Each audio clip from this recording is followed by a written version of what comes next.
Jenny McCarthy Show. Oh! What's up? What's going on? How are you? Oh my God, I have to tell you, my husband lost his fucking mind. Did he? Oh my God, when I told him, he was like, you have Roxanne Shante on the show? Holy shit. Holy shit. He was literally trying to get off Blue Bloods. Oh my goodness. He's now like, I feel really special. He's like, you don't understand, Jenny. He's like, this is what he said. He goes, Donnie said, make sure you say that you aren't only the first female hip-hop solo artist, but that you were the first female to put your male crew on the map and open the door for them. Like legends Big Daddy Kane, Cool J, I'm dyslexic, Rap, and Juice Crew. He's like, say that. Yes. You put those boys on the map. Absolutely. I mean, I'm honored by, that people acknowledge that. It's one of the things that, I take a lot of pride in is being able to hold the door open for my hip hop brothers. Because, if you go somewhere, say, for instance, you get into any type of job or industry, if it was UPS, I'd have got them all jobs at UPS. Right. So it happened to be hip hop, so I got everybody jobs in hip hop. I tell you, I hired my sister as my makeup artist. That's what you got to do. My other sister was my fitness trainer. My other is interior designer. I'm Absolutely. and it feels good to help people. It does. And to see that they have become such great legends like Nas and, Big Daddy Kane, Biz Markie, just to see where everyone has went, I just sit back and I truly enjoy it. Do they give you props still? Absolutely. Good. Absolutely. I was just with Nas in Dubai.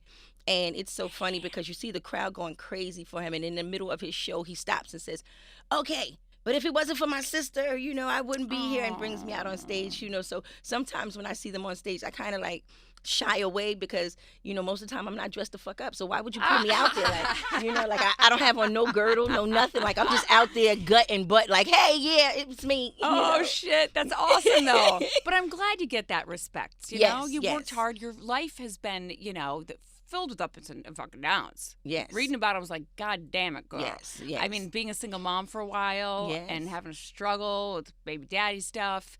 I mean, how did you get through those times?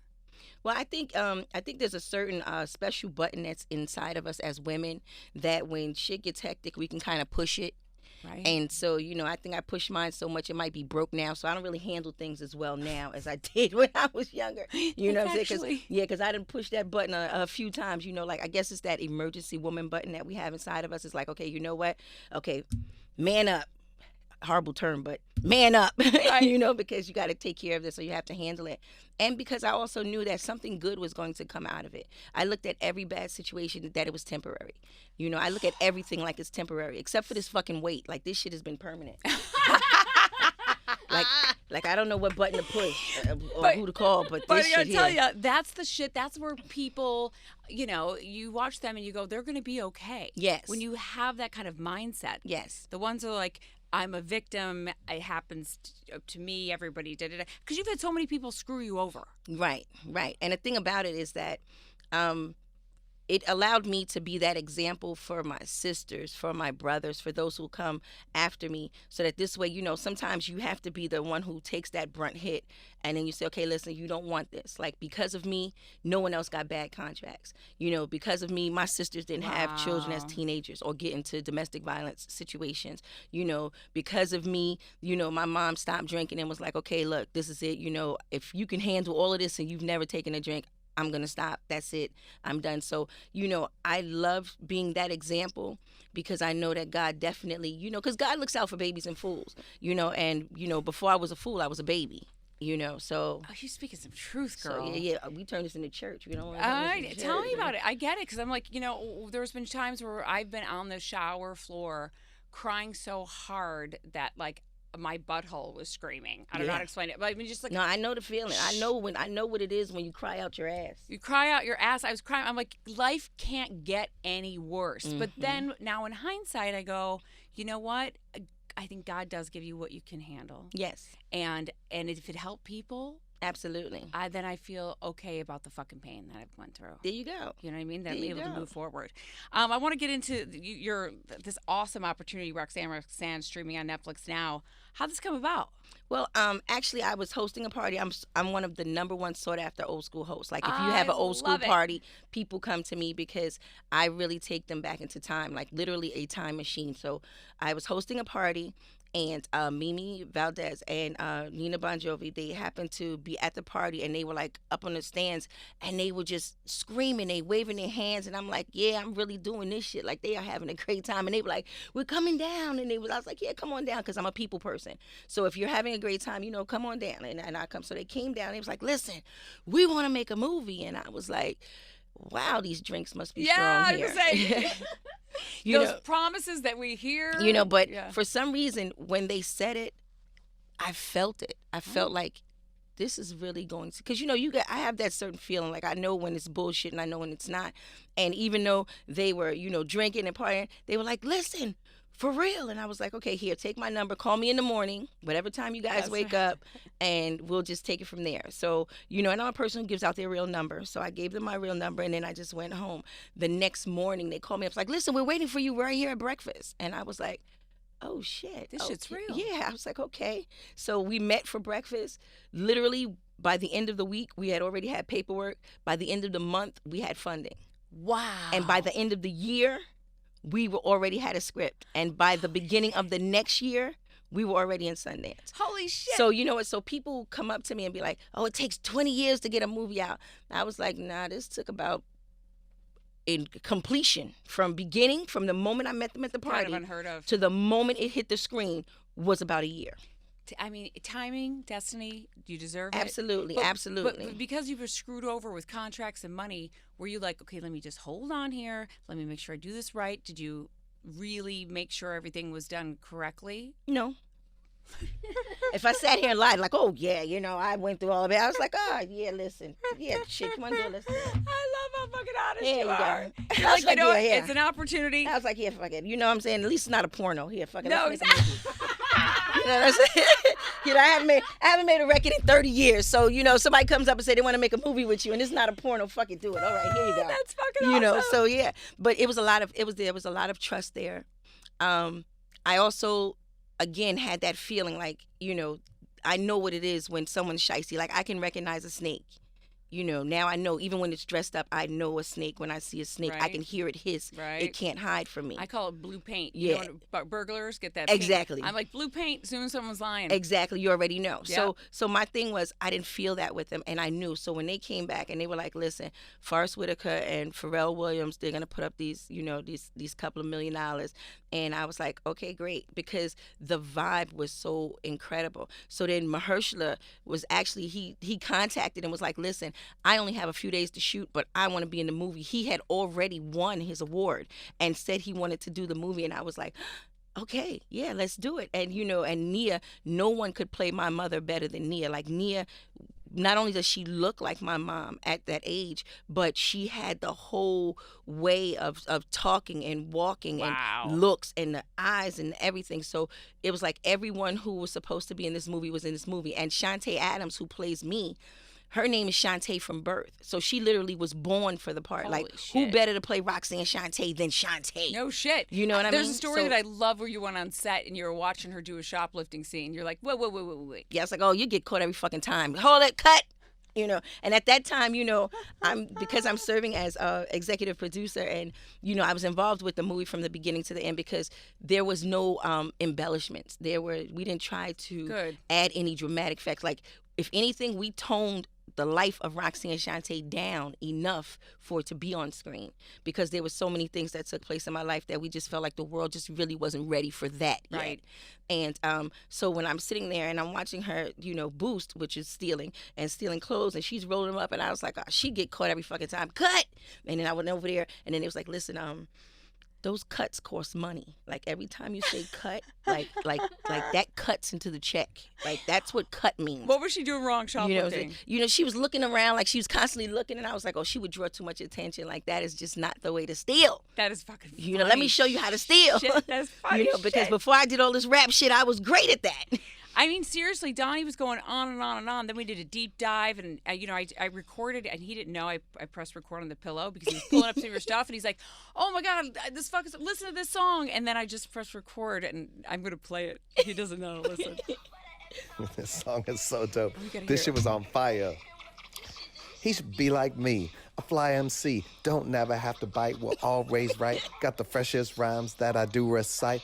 after that, and don't you know it's true? Let me tell you something else about the doctor, too. He ain't really cute, yeah, he ain't great. He don't even know how to operate. He came up to me with some bullshit rap. Let me tell you something else, and don't you know it was whack. Oh, that's incredible.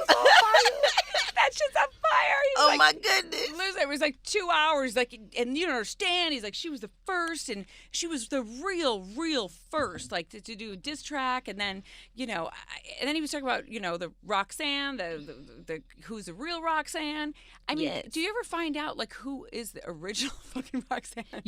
What it was that there was no Roxanne. She was a fictitious character, and I was in the middle of doing laundry one day because I'm like a really good spur of the moment, off the head freestyle rapper, and I was a battle rapper for a long time, which meant I would go to different locations and battle for money. That's awesome. And I had been doing that since I was about 10 years old. So by the time I was 14, I was a champ at dudes it. had to be like, I ain't rapping against a girl, like, and then They were at first until I became like the champ.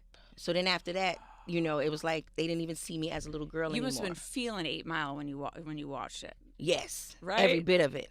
I was like, damn, I could have went the fuck over there and got money too. Like, why didn't anybody take me to 8 Mile? We could have ate all of that shit. But so Marley Marl, who happens to be one of the greatest hip hop producers, he was like, come to my house, I got a beat, and he played Roxanne, and so that's when I made him. Well, my name is Roxanne. Don't you know I did that? And the next thing you know, UTFO did a song. UTFO got upset, and they were like, you know what? We had our own Roxanne, and we were going to come out with this. Everybody says what they were going to do after you've done it. Of course. So then they came up with their own person, and they called her the real Roxanne, and she ain't the real Roxanne. And you the real Roxanne. Exactly. And so I would go to her shows and literally put fear in her and kept her from performing. You did? Yeah. I was like, bitch, you get up there, I got you. I'm gonna choke your fucking I mean, when you goodness. But 14, 15-year-old Roxanne Shante was a beast. So, I'm coming straight out the group home. I use this. This is what I use in order to support my family because I'm seeing so many other young girls have to go turn tricks, do these other things, and I was like, no, I have this gift of gab, so I can get paid for the things that can come out of my mouth rather than get paid for the things that'll go in it. So, With that being said, I take this very seriously. Hell yeah. And then when you watch, that's why I would do that. Salt and Pepper come up, Queen Latifah. Yes. I mean, was it hard? Were you like, man, I'm fucking better? Or were you like, I paved the way? You know what? Honestly, I didn't do that because I was already living such an adult life. There was so many other things going on at the time. I needed to make sure that my sister stayed out of foster care. So I was in a relationship with a man who was 18 years my elder because I was allowed to be able to have my sisters in the household and still make sure that they went to school. I never looked at getting in the industry to make these millions and millions of dollars. I just wanted to be able to cover the rent, the food, make sure that they had clothes, make sure that they, that they had all these things that may have been enticing in the streets. I wanted to be able to provide for them, the Adidas sneakers, the Puma sneakers, the Reeboks. I wanted so that this way no one could come along and be like, oh, look, I could give you this, I can give you that, because it was a constant battle against, me with the streets to make sure that they stayed focused. Damn, you're the guardian angel in the family. Yeah, so I never looked at it like, oh yeah, I want to be at this rap show, because I didn't even do after parties. Like, there are not a lot of pictures of Roxanne Shante where you would assume like, oh, she's performing, she should be here. Like, as soon as I left stage, I had a baby. I was like, as soon as I left stage, I went straight back into mom mode. I went straight home, and then they were like, well, one of the good things about it is that you never got high. You never, you was never into champagne. You was never into doing these things. And the reason why is because I couldn't fucking afford it. Like, I had a whole fucking family. Like, who could afford to get high? Like, I couldn't afford it. And you stay sharp.